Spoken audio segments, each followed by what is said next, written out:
Suzanne Mathis McQueen, and I am here with Dr. Kayla Luhrs. And we have just started a series of getting together on Facebook Lives and talking with you about your monthly hormonal rhythm. And let's see, so from my end of it, I will talk about what I do, and then I'll pass it over to her to let her know what you do.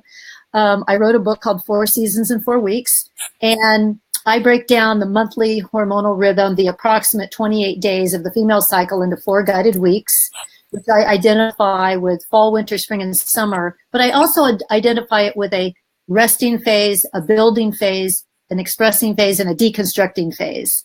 And it could also be likened to new moon, waxing, gibbous moon, full moon, and waning crescent moon energies. It's all the same thing. It's this resting, building, expressing, deconstructing set of energies throughout a month's time that's very easy to tap into and start identifying with once you really grasp the concept of it.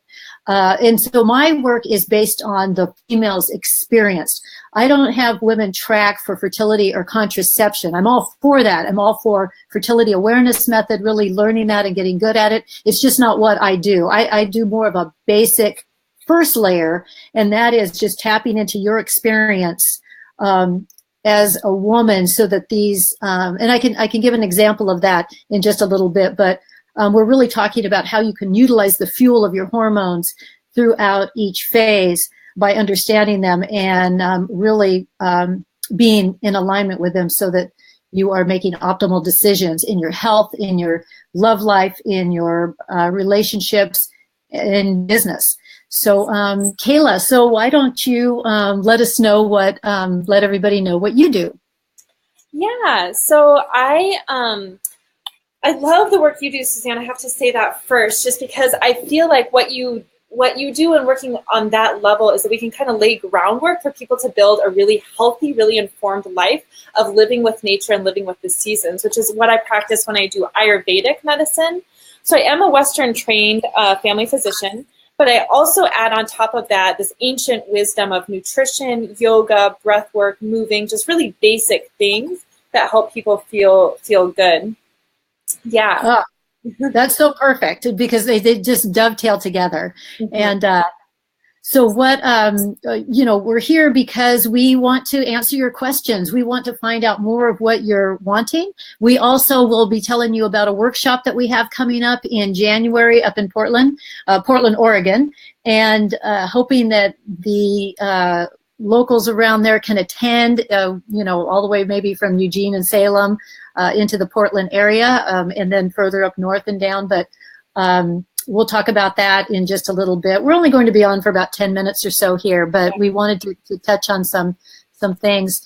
One of the main things that I like to start out by saying with the work that I can support you in, and when I talk about your experience as a woman, here's exactly what I'm saying.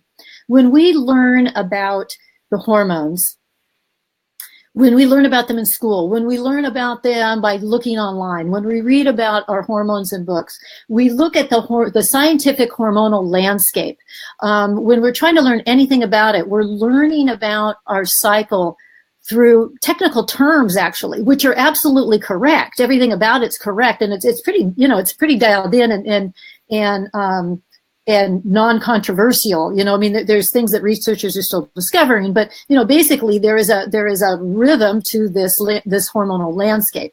But here's the difference: is that the first week of your cycle is your bleeding time. It's your period, and when that's over with, and week 2 comes into play, that's when the building phase happens. That's when this uterine lining is building and the eggs are maturing. Now, in scientific terms, or when we're learning about sex education and everything else, we learn that this is the follicular phase, and that's correct. However, if I ever say that, I just hardly ever do, but if I say it to a woman, the first thing that you see, no matter how well educated she is, unless she's working with this every day, is you see her eyeballs roll up to oh, wait a second, what is that? The fact that I'm folliculating has nothing to do with my everyday life. Okay, so this is not useful information to our day-to-day decisions. What I want you to know about that second phase is that, right, Kayla? I mean, isn't that funny? I mean, it's true, right? Yeah, very true. Manipulating, not useful. Yeah. So what started resonating with me was the moment I understood that, okay, what this phase is about, what this second week is about, is the fact that I'm actually in my yes week. I am saying yes to everything. I love the world. I love you. I love everything about it. We are sexually intoxicated during this week. I mean, we are scientifically growing in beauty because our primal bodies are trying to attract a mate. Dr. Rebecca Booth wrote a book about this phase right here called the Venus Week. And that's because it's such an overlooked phase, because we feel good. Our periods are finished. We have all this energy. The estrogen is building, and that estrogen is like this super yummy, delicious drug that makes us feel really good. So, but we think nothing is happening because we just feel good and everything seems normal. So we think nothing is happening, but so much is happening under the surface. Yeah. I don't want to derail us, but I would say when we were talking a little bit about the resting phase, and you're moving into how amazing the second week feels, but I would say the setup, though, to have that amazing second week is to make sure you take it easy during the resting phase. Oh, I mean, that's so good. I'm so glad you said that. I was just on an interview with Suzanne Monroe from Wellness Professionals, International Foundation of Wellness Professionals, and we talked about this pretty heavily. That the resting phase is, I think, and you'll hear some of the women who have been doing this for a long time. They get it now because I've harped on this for so long. Is that the resting phase is it. It is the absolute setup. You said it so perfectly, Kayla, that without this resting phase, without you resting, you won't be able to go through the rest of your cycle as easily. Yeah, absolutely. Yeah. I think I did some research in sleep apnea, and this brings me, it just reminds me of how that's also such an important health construct. Like if we're not resting well, we can't manage our blood pressure, we can't manage our weight, we can't manage, there's so many things that we're just unable to do. And I think it's the same way when we set ourselves up primally, like when we're living according to our cycles of nature. If we don't rest properly, it just throws us off so much. Yeah. Well, the way that I like to look, the way that I think it's easy to relate to is that the way that I look at this female cycle, this monthly cycle, is I liken it to the 24-hour body clock, the circadian rhythm. So in that circadian rhythm, we do have a resting, building, expressing, and deconstructing phase. When we're resting, that's our sleep. When we're sleeping, that's our resting phase.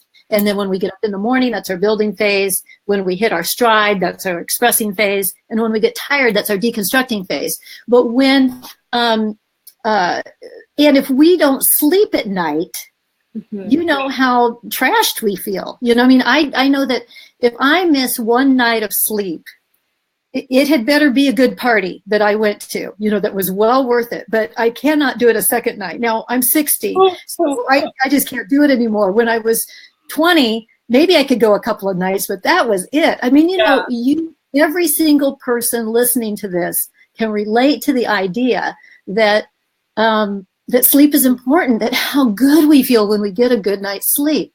We are just rebooting. Even if we're working out, it's that resting of our muscles that's actually building the muscles in the long run. So, we have to reboot. We have to regenerate. And so if we take that same rhythm and we spread it out into a month's time, that resting phase when we're on our periods means you have to rest. It's important that I say, though, because this is a very different philosophy than most of what's going on in the world, I would say right now, is that I don't believe that you don't have to. I don't believe that you have to stay home from work. I believe that women have been active. Like women have always been busy, but there's a difference in how we prepare for that time. Yeah. And this is where all your work comes in too, Dr. Kayla. This is where your stuff, the your fitness and breathing and eating and everything, how we go into these different phases is different. But for that resting phase, there's a way to prepare. Absolutely. And it was amazing to me that this isn't something that I learned in medical school. You would think I had, for those of you who are on earlier when I was trying to get Suzanne on my end, but I had experienced myself having a copper IUD during medical school. We were talking earlier, for those of you who weren't with us, how that can make your periods worse. But I never learned, it would be such a simple concept to be you're actively bleeding, maybe resting, sitting and resting would decrease this. But it was actually during my yoga teacher training that they really emphasized that there's certain poses that we just don't do when we're bleeding, out of respect for our body and what's going on. And it's not a punishment, but it's nice. We're cyclic beings. There are other times of the month when I can be upside down, but I found by honoring my body and doing other things during that time, my practice has really strengthened. And it was something I didn't understand at first, but it's amazing to me that I had to travel across the world to India when I was learning to be a yoga teacher to learn some of these things, which is why I'm so excited that I feel so strongly about the work we're doing to bring this forward to women who want to know these secrets now. Mm-hmm. Well, it's funny, I've forgotten this, but when I was, 18 or 19 years old, I had this phenomenal yoga teacher. It was this guy, and this was in 1970, I don't know, 7 or something, way back before most of you were born, I'm sure. But anyway, I just had this, he was just this, you wouldn't think he walked in the room, he just looked like this stoner surfer guy. And he turned out to be the most phenomenal yoga teacher. But anyway, right away, he just said, okay, I want all the women, when you're on your periods, please just don't even do yoga. He said, I want you to but I do want you to come to class. I want you to sit. I want you to visualize and, embody the affirmations that we're doing. And I just want you to visualize, healing and putting your energy into that womb area and allowing it to really, do its job with love and comfort and ease. And I just thought that was phenomenal because I'll tell you, in those days, we were not talking about periods. The women weren't talking about them. It was not a cool thing to be talking about. We didn't do red tent stuff was not happening, nothing. And it was also a disempowering thing to talk about. We didn't want to be, because we were so criticized for it. It was seen as that you were, if you were a slave to your hormones, then you were just weak. So we women couldn't go there. We couldn't talk about it because it was, it just wasn't acceptable. But for a man to be talking about it in a class out to this group of men and women was really something, but it was really comfortable. And that changed things for me immediately right then. I was really appreciative of that. And so, yes, I'd forgotten about that until just now. Yeah. What else would you suggest, Dr. Kayla, for this rest? Yeah, resting is an important one. And in spending some time to journal, I think this is such a great time to reflect upon goals, like a good goal setting time. As far as herbs and food as medicine, this is a time of my diet when I eat really clean and I feel much, much better. Like my body's naturally kind of detoxing. So this is a day when I juice, when I eat simple soups, make sure to stay hydrated. And if I'm going to reach for something for pain, I usually do a motherwort. I'll do some kind of herb or CBD. And that's definitely within the scope of my practice. If you want more information on that, you can make an appointment with me here in Portland, or I also do appointments teleconference. But that's kind of my personal cocktail. I have a hard time. Ibuprofen is a very common thing I see misused during this time. I would say so many of us have high blood pressure. Our kidneys have taken hits. It's a hard medicine. So that's one thing that I do caution people about as well. But that's kind of my cocktail. What about you, Suzanne? Well, so tell me a little bit more about the motherwort. How do you use that? Are you saying you put CBD oil and motherwort together, or what are you saying on that? Yeah, you definitely can. Motherwort is something I usually take out of my cabinet even a little bit more around this time. So motherwort, it's an extremely safe herb. It works also on the cardiac system. It naturally lowers blood pressure, which is really great for people. It works excellent for pain, and it's a smooth muscle relaxer. And I use it in tincture form. You can get it at the grocery store where you see all the tinctures. You can take about a half a dropper full of that a couple times a day. You can also get it in a tea. which is really nice. I wild harvest it here in Oregon, so I just pick it and then dry it and put it in my teas. And tea's a really nice way around that time of the month to be a nice way to get medicine. And then as far as the suppository, a lot of people, it's something a lot of people don't think about, but I have many patients who just swear by having the CBD suppository during their periods because the medicine is so close to the same place, and it's has no psychoactive effects, nothing like this, but it's so calming for the for the uterus during that time. You can also take CBD orally as well for people who aren't, but that's a nice way to use CBD.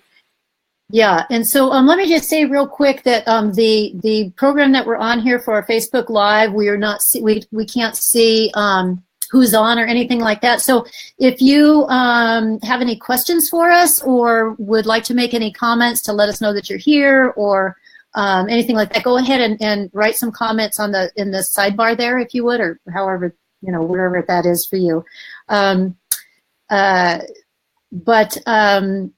Yes, just want to say that, but that CBD does not. So we're really talking about a cannabis oil, correct? And then but with the probably no THC or low THC in this, or what?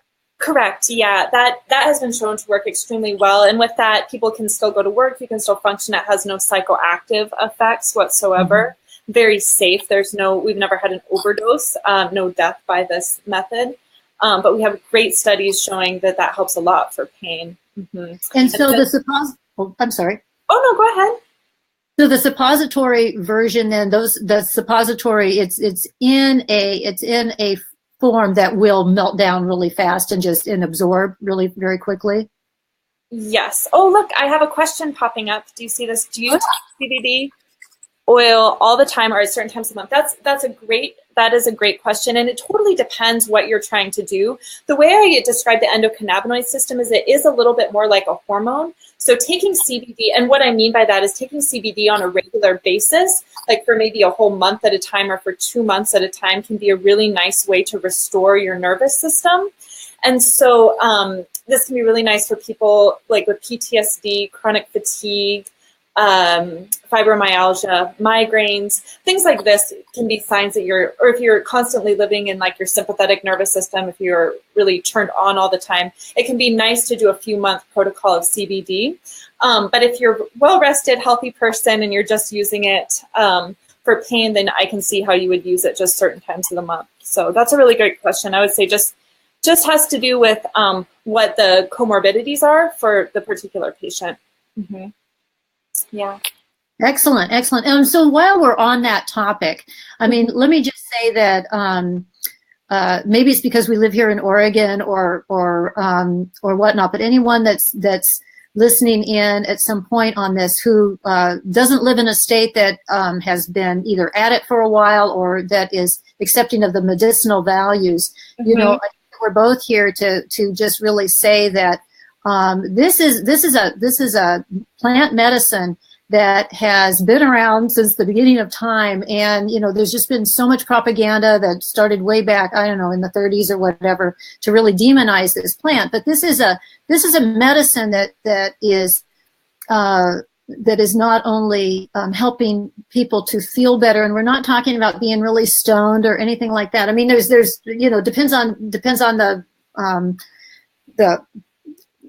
the ratio of what you've got going on in this, but the bottom line is that you can also shrink tumors with it. I mean, this stuff is really a phenomenal medicine, and it's only because it's just been so demonized that we're just now finally coming back around to understanding it. And doctors are beginning, doctors who are open to learning really about the amazing things that this has done to heal people are starting to embrace it more and more across the country. And there was recently a series on a docuseries called The Sacred Plant that you might look up, because I think that they did a very good job of showing that they were people who didn't believe in that at all, and and then ultimately just had some amazing results, and they've been really doing some hard work about it. Lots of people, you'll find lots of videos of people who are doing a lot of work, a lot of research, and so don't let that scare you into thinking that it's something odd. It's something that is is really worth your while that to look into to see if it's for you. So Dr. Kayla, how would they find a practitioner or a dispensary or anything in their area? Oh, that's a great question. And I will write something up about that for next time. How about that? 'Cause I saw another question. Come on. So how about Sunday? We'll talk even more. Okay. Yeah, that sounds good. That sounds good. I just think that this is a good topic to explore, and people are going to want to know. So yeah, I agree. Yeah. So she's saying also, I'm looking at using it for pain for osteoarthritis in the hip. So nice to know it could help with my menstrual cycle as well. Absolutely. Yeah. Okay. Great. Well, I love hearing that from you, Dr. Kayla. And then, so the resting phase, the other thing that I want to say about rest is that when you rest well, I promise you that you will get your best ideas coming through, your best visions, your best plans. If you've got stuff that you know, I mean, we all have busy lives. I don't know anybody that doesn't have a busy life, but women are always moving. They're always busy. They're all, even if they have no children or, you know, whatever, they're active in some way, either with their own projects or with their work projects or, you know, whatever it is. So we have to rest. And when we rest, all of a sudden we are actually connecting with the ideas and visions that we really are trying to put out with ease rather than putting out with struggle. I just find that the rest to me is the cure-all. To me, rest is the best healer of everything.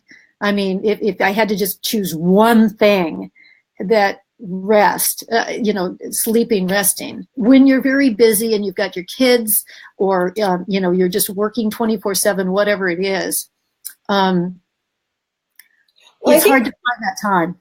I completely agree. And I think the coolest thing about this is what we can help people do is really maximize. Like if you do only have certain times, or if you know that certain times of the month it's going to be much more beneficial for you, you can kind of arrange your schedule to get like the max benefit out of, you know, what's going on. So that's pretty cool. This is all about preparing. This is all about their whole cycle. Every week of your cycle is all about being in the moment and preparing for the next. Think of it like the 4 seasons, because, you know, let's say you're in fall and you are embracing fall, you're doing harvest, you are enjoying the time of the year, you know, the weather's, you know, always just exciting and beautiful and that kind of thing, but you're also preparing for winter. You're hurrying up with that harvest, or you are hurrying to finish certain projects because you know you're going to hunker in for winter. You know, things like that. When you are in summer, you look outside and you know that it's hot. You're putting on shorts and a tank top. You're not putting on a down jacket. So you are being in the moment now, but you're also kind of preparing for fall. You're starting to bring some of your fall things out as you get closer. This is exactly what the cycle is about. You are in the moment, but you're always preparing for the next one. So that's where, you know, that's just something to always keep in mind with your. It's a cycle. It's always moving, and the moon. It's just like the moon cycle. It moves a little bit every day, and that's what we do. It gives us a well-rounded womb wisdom. But the rest is so important, and then you'll get your ideas, your better plans for moving forward. Absolutely. The last thing, I know we're going to sign off, but the last thing I would say about the new moon is, and the first day is, this is the best time to start tracking too, because the first day of your bleed is day 1 of tracking your cycle. And as Suzanne said at the beginning, you can do that for several reasons, and it'll probably take you, I don't know if you had this experience, Suzanne, but it took me several cycles of tracking to start gleaning all the benefits that come with that. But if you do have more questions about tracking your cycle, I think it's a huge resource you have for free that you're offering, I would say, Suzanne, with your cycle tracking group. Do you want to say just a few words about that for people who might be interested in joining up at this time? It's a great time to join. Yeah, I took a group that I had started actually a couple years ago. My book is 5 years old now, which is hard for me to believe, but in so many ways it's just coming into its own. I mean, it's been getting out there from the beginning, but all of a sudden I think women are just ready for it. And, for all the reasons, it's time to really step into our empowerment. It just is, for all the things that are going on politically and globally and the whole thing. So, now women are really ready to step into this. So I've gone back and I've revamped this Facebook group that started out as a cycle tracking sisterhood. Now, this is not a course. It's not a course that I'm doing. It's not really a training, but it is a group for you to come into if you've read the book or you would like to read the book, you would like to practice this. This is specifically for this approach. And so you come in and now I ask questions every day that everyone can answer. You talk to each other. And this is a support system with you're actually, undoing bad habits and recreating good habits amongst a group of women who are doing the same thing as you are. Otherwise, everybody's sort of just trying to do this on their own. So it's very exciting. I just started it this week. I just started it on Monday, and already there's a very good response. I really invite you to come in, even if you don't have the book yet. At some point, I would want you to get the book, and there are some easy ways to do that. You can ask your library to order it. They could do that. You could ask your bookstore to order it. I have good distribution for actually the stores that are more new age, only because there's just certain distributors, and it took me all these years to get a distributor at all. So, but now some of these really beautiful bookstores can get this book, and they're ordering them like crazy. And then you can also get it on Amazon, and you can also get it on my website, which is 4s4w.com. Just go to the little shop boutique sign, and I have a brand new gift store there as well. But you can get the book there. Find it wherever is easiest for you. It's in ebook form as well on Kindle. So that's an easy way to get it as well. But at some point, if this work resonates with you, then you will want to get it. I recommend the book because it's color coded and it's easy that way. But so come into the group anyway, even if you don't have the book, if you're interested, and just start answering some of these questions and just start getting the hang of things. Awesome. Yeah. All right. So we'll be back on Sunday talking about CBD, in the second week of your cycle, tips and tricks and pearls from that. And any of your questions, if you guys want to write in. Yes, and our workshop is in Portland. We have a couples workshop on January 5th in the evening, Friday evening from 7 to 9 p.m. Because this is a system that also very much resonates with partners. And so male or female partners, whatever, come on into this couples workshop. And then on Sunday, the 7th, we've got a 5-hour workshop just for the women. So, or female identified, whatever. Ceremony, sheepskins, comfortable tea. It's going to be wonderful. 5 hours sounds like a lot. It's not. It's going to be beautiful. Not one bit. It goes by really fast. But that'll be from 11 a.m. to 4 p.m. But we have an early bird special that ends on December 15th. So that's only 2 weeks away. So you only have 2 weeks to sign up for the early bird for those two events.